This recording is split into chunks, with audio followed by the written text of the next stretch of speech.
In my mid-20s, fresh out of college, I was brimming with dreams and ambitions. Like most young graduates, I thought I was on the brink of conquering the world. But reality? It hit me like a freight train with student loans, credit card bills, and the relentless cost of just surviving piling up faster than I could keep track. I wasn't drowning in the cute doggy paddle kind of way. This was Titanic-level despair, gasping for air and clutching at any metaphorical driftwood I could find. I remember staring at my laptop one night, staring at my bank account balance. $42.60. I just broke down. Rent was overdue. My utilities were threatening to shut off, and my car was on life support. To top it all off, my boss decided I wasn't meeting expectations and slashed my hours. In desperation, I swallowed my pride and called my family. Now, I wasn't asking for a handout. I had spreadsheets, timelines, and a plan to pay them back. I just needed a little support to keep my head above water. My first call was to my mom. She listened patiently as I explained my situation. After a long pause, she said, "You know, sweetie, everyone's struggling these days. But I'll pray for you. Pray for me?" I needed dollars, not divine intervention. Next, I tried my sister Karen. Karen, who had never worked a full-time job in her life because she was too busy finding herself on exotic retreats in Bali or Tulum. Surely, I thought, she'd help. After all, I babysat her dog for a month while she was off meditating or doing yoga on a beach. But no. Karen's response? "That sucks, but you'll figure it out. You're the resourceful one in the family, remember? Resourceful, right?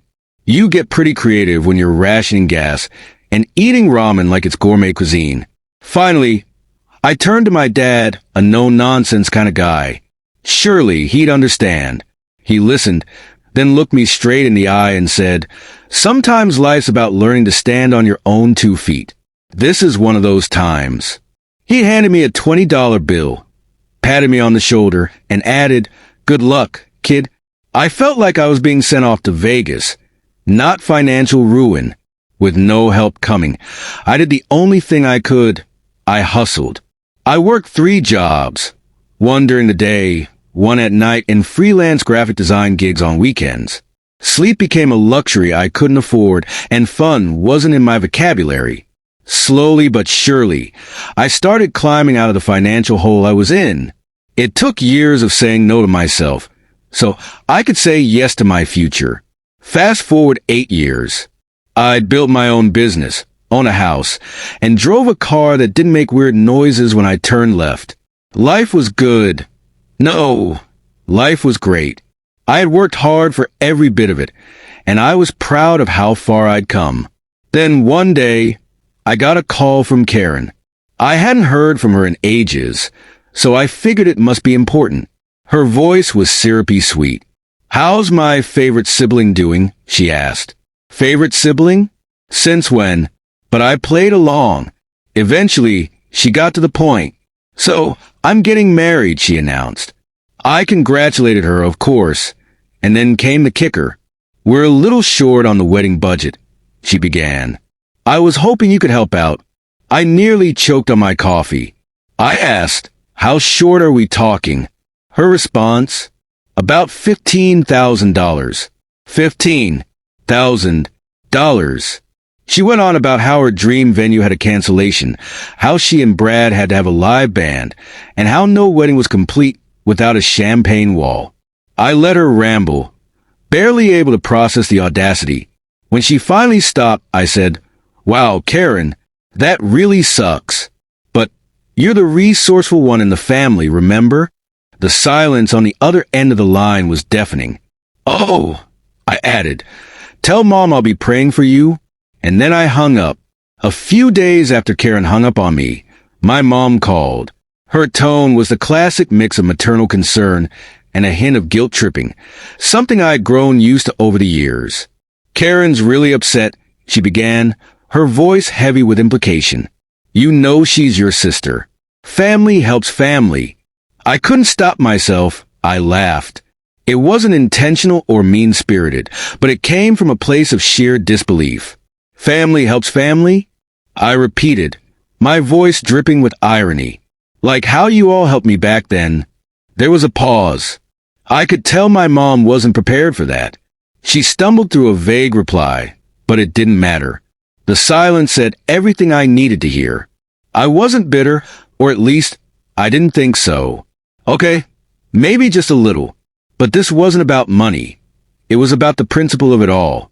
When I needed them most, they weren't there. They left me to figure it out on my own, and now they expected me to swoop in and save the day. After the call, word spread through the family faster than wildfire. Suddenly, I was public enemy number one. Apparently, my decision not to fund Karen's extravagant wedding plans meant I was selfish, ungrateful, and, my personal favorite, too big for my britches, now that I'd found success. Karen even posted one of those classic passive-aggressive Facebook statuses. Some people forget where they came from, faced with rolling eyes, complete with a not-so-subtle winking emoji. Classic Karen. But the truth is, I hadn't forgotten where I came from. That's precisely why I said no. I remembered all too well the late nights of worry, the tears cried alone in my car, and the humiliation of selling my belongings on Craigslist just to scrape by. I remembered vowing that if I ever climbed out of that hole, I wouldn't let anyone, even family, take advantage of me. Karen, of course, wasn't done. About a week later, she showed up at my house unannounced. That move alone was bold, considering we weren't exactly on speaking terms. She had a box of cupcakes in hand and a plastered-on smile that screamed, "Look at me, I'm being nice." I thought, okay, maybe she's here to apologize. Maybe this is progress. Nope. She sat down, cupcakes untouched, and launched into a polished monologue about how the wedding isn't just about me. It's about family and creating memories together. She tried to frame it as a collective experience, something we'd all treasure forever. Then came the gut punch. "You know, Dad's been so proud of you lately," she said, her voice softening just enough to feel rehearsed. "It would really make him happy if you helped out." She played the dad card. That one stung. For a brief second, I felt my resolve weaken. I wanted Dad to be proud of me. I always had. But then, like a reflex, I remembered. Where was this talk of family unity when I was living off ramen noodles 5 nights a week? Where was Karen when I was drowning in bills, trying to stay afloat? So I looked her in the eye and said, calmly but firmly, "I'm sorry, Karen. I can't contribute to your wedding. But here's some practical advice. Maybe scale back the budget or cut out that champagne wall." She didn't want advice. She wanted money. The moment she realized I wasn't budging, her demeanor flipped like a switch. Sweet Karen morphed into full-blown Karen in 5 seconds flat. She accused me of being selfish, unfair, and vindictive, punishing the family for the past. At that point, I'd had enough. I stood up, walked to the door, and said, "Karen, I love you, but if you're going to keep this up, you can leave."